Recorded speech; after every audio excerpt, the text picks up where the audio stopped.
नमस्कार दोस्तों, आप सभी देशवासियों को स्वतंत्रता दिवस की शुभकामनाएं। 15 अगस्त की 12 रोचक बातें।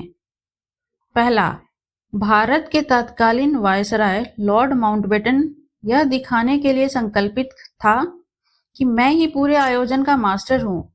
इसलिए माउंटबेटन ने 15 अगस्त की तारीख दे दी, क्योंकि मित्र देशों की सेनाओं के सामने जापान के आत्मसमर्पण की दूसरी वर्षगांठ 15 अगस्त को ही पड़ रही थी।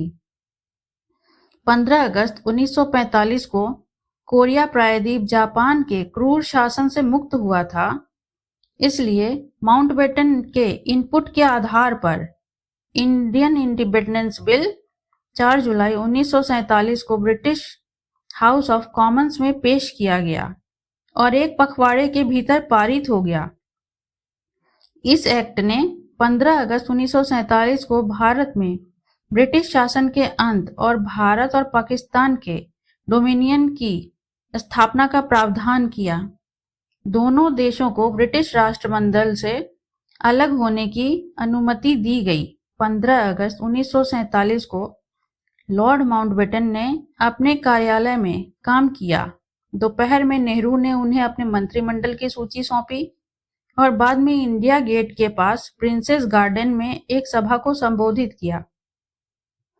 दूसरा, दुनिया जानती है भारत के स्वाधीनता आंदोलन का नेतृत्व महात्मा गांधी ने किया था, लेकिन जब देश को 15 अगस्त 1947 में आजादी मिली तो वे इस जश्न में शामिल नहीं हुए थे, क्योंकि महात्मा गांधी उस दिन दिल्ली से हजारों किलोमीटर दूर बंगाल के नोआखली में थे, जहां वे हिंदुओं और मुस्लिमों के बीच हो रही सांप्रदायिक हिंसा को रोकने के लिए वे अनशन कर रहे थे। जब तय हो गया कि भारत 15 अगस्त को आजाद होगा, तो जवाहरलाल नेहरू और सरदार वल्लभ भाई पटेल ने महात्मा गांधी को एक पत्र भेजा। इस पत्र में लिखा था, 15 अगस्त हमारा पहला स्वाधीनता दिवस होगा।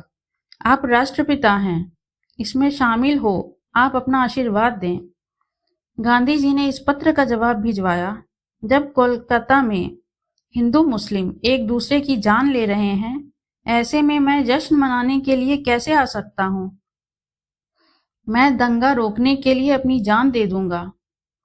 तीसरा, जवाहरलाल नेहरू ने ऐतिहासिक भाषण ट्रिस्ट विद डेस्टिनी 14 अगस्त की मध्यरात्रि को वायसराय लॉज, मौजूदा राष्ट्रपति भवन से दिया गया था। तब नेहरू प्रधानमंत्री नहीं बने थे। इस भाषण को पूरी दुनिया ने सुना, लेकिन महात्मा गांधी उस दिन 9 बजे सोने चले गए थे। 4. हर स्वतंत्रता दिवस पे भारतीय प्रधानमंत्री लाल किले से झंडा फहराते हैं, लेकिन 15 अगस्त 1947 को ऐसा नहीं हुआ था। लोकसभा सचिवालय के एक शोध पत्र के मुताबिक नेहरू ने 16 अगस्त 1947 को लाल किले से झंडा फहराया था। 5वां, 15 अगस्त तक भारत और पाकिस्तान के बीच सीमा रेखा का निर्धारण नहीं हुआ था। इसका फैसला 17 अगस्त को रेड क्लिफ लाइन की घोषणा से हुआ, जो कि भारत और पाकिस्तान की सीमाओं को निर्धारित करती है। 6. भारत 15 अगस्त को आजाद जरूर हो गया, लेकिन उस समय उसका अपना कोई राष्ट्रगान नहीं था। हालांकि रविंद्रनाथ टैगोर जन गण मन 1911 में ही लिख चुके थे, लेकिन यह राष्ट्रगान 1950 में ही बन पाया। 7वां, 15 अगस्त भारत के अलावा 3 अन्य देशों का भी स्वतंत्रता दिवस है। दक्षिण कोरिया जापान से 15 अगस्त 1945 को आजाद हुआ। ब्रिटेन से बहरीन को 15 अगस्त 1971 को आजादी मिली और फ्रांस ने कांगो को 15 अगस्त 1960 को स्वतंत्र घोषित किया था और 15 अगस्त 1519 को ही पनामा शहर बनाया गया।